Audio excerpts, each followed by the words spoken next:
Hello, welcome back to Pages into the Past. So today we're hoping to do a really quick project. So what I've done is I pulled out my Truly Victorian TVE02 Edwardian underwear, and I'm gonna do the chemise. When I was packing for costume college, I realized I didn't have enough chemises to last me the whole weekend. So I'm gonna whip this one together. It is 4 pieces, one front, one back. I think there's one collar facing and a back yoke. So a front yoke and a back yoke. And then of course, we have to make it complicated because we gotta add lace. So right now I'm just gonna cut it out and I will check back with you in a few.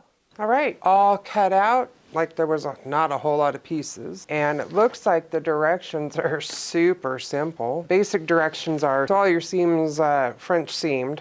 Put your yoke piece in the front, do the same to the back, sew your lace, bing, bang, boom, hem the bottom, trim. Super simple.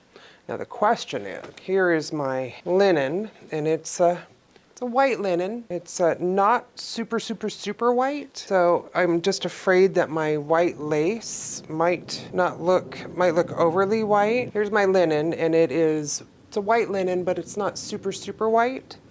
And I'm just a little concerned that some of my white lace might not be, it might be okay. So I'm going to go through, I've got some insertion lace here that I will probably put up in the front band just to make it more decorative.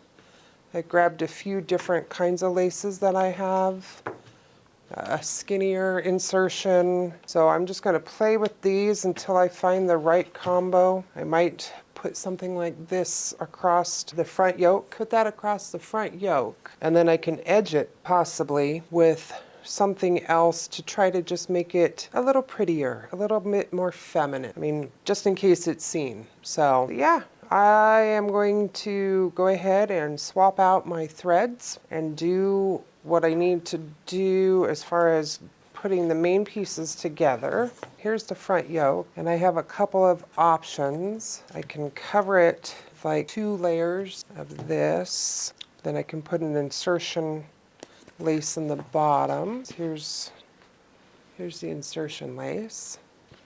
And then do the bottom piece with another row of that with the insertion piece in front of it. And then we'll kind of play from there, because when you look at the pattern on the front, it looks like they've got some insertion lace here, they've got some lace up and around the shoulder, around the arms, anything to make it look a little bit extra pretty. So that's going to take more time than the actual putting it together. So off we go. Okay guys, I've decided to do insertion lace. What I did is I stitched my base layer down, then I put my insertion lace and I stitched that down both sides. Then what I did is I rolled the hem and zigzagged it, and now I'm on the last half where I've rolled it and I'm getting ready to zigzag. And then this will be the front facing of the chemise. I have the outfit together. I've done my French seams, and so it said to sew 1/4 inch, trim back to 1/8 inch, flip it, press it, sew another 1/4 inch. I'm sorry, I can't cut to 1/8 of an inch, much less re-sew it at 1/4 inch. So I sewed it at 1/4 inch as close as I could the first time. Then I pressed it, opened it up, trimmed it back as close to the cutting line as I dare. And then when I failed at getting 1/4 inch, I sewed it at 3/8. So it might be a little bit tighter. I'm assuming this is going to be a little bit loose. The measurements, I went with the largest size, so those are a little bit bigger than I am in the bust. Everything under the bust is probably pretty free-flowing, as it's a chemise. So yeah, that's my story, and I'm going to stick to it. So now what it says to do is to run a gathering stitch along the front and the back, and then we're going to inset our front and back facing or yokes. And so my back yoke has just got lace overlay. My front yoke is the piece that's got the insertion lace. So that's going to be coming up next, and then what it says to do after that is to fold the edges of the neckline 1/4 inch and press, and then attach your other laces that you're going to use.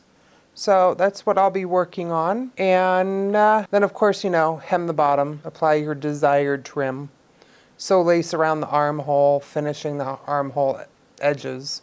Probably the same way, 1/4 inch press. So that's what I'm heading for. Alrighty, I have all of the lace put on and all my hems done. So this was the front yoke that I have attached. Back yoke is attached. They have you add lace at the end. And so what I did was when I was stitching this seam here, I went ahead and added my lace that goes around the neckline and the armhole. And then I added another lace at the bottom. And so now all that's left is for me to put it on. So I think I'll go do that. Here it is. And like I suspected, I probably could have taken it in a couple more sizes. It is quite loose here in the underarm. So I think let me throw my corset on and see what it looks like with a corset.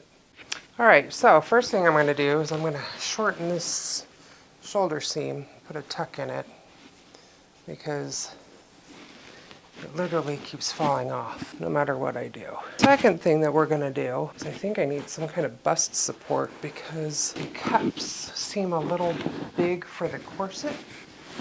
And so girls keep slipping down. But here is the chemise with a corset on. So this is my Edwardian S-bend corset. And not sure if I drawstring it in that I'm going to get any more support because the cups are quite low. Hold the corset up, maybe a little bit, maybe I'm sitting too low in the corset. I'm going to keep playing with that, but this video was about the chemise. And I was concerned about using the largest size, and this is why. So my easy fix for that is take a tuck. Only me and you are going to know. All right, guys. So super easy. This was the truly Victorian chemise from the Edwardian underwear, and